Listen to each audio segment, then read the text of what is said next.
What if I told you that you can pay a debit to enter a trade, yet still profit every single day that the stock price does absolutely nothing? This is the paradox of the calendar spread, also known as a time spread. Typically, when you pay a debit, you fight time decay. But here, we turn physics on its head. You are buying a long-term option and selling a short-term option at the exact same strike price. You are essentially creating a time arbitrage position. The secret lies in the Theta Differential. As we established in episode 34 regarding the Greeks, time decay is not linear.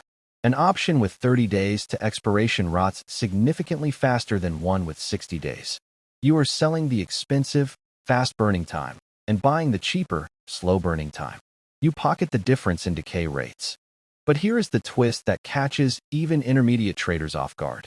While this is a theta play, it is secretly a volatility play. Unlike an iron condor where you want volatility to crush, a calendar spread is actually long Vega. If implied volatility collapses, your back-month protection loses value faster than your front-month profit accumulates. You need low volatility that is rising, not falling. Visualizing the profit zone requires looking at the tent.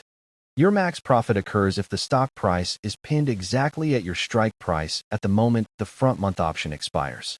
If the stock moves too far in either direction, the intrinsic value offsets your time decay gains, and you lose the debit paid.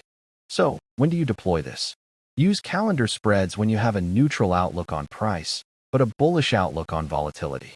It is the perfect strategy for a stock that is currently asleep, but waking up soon.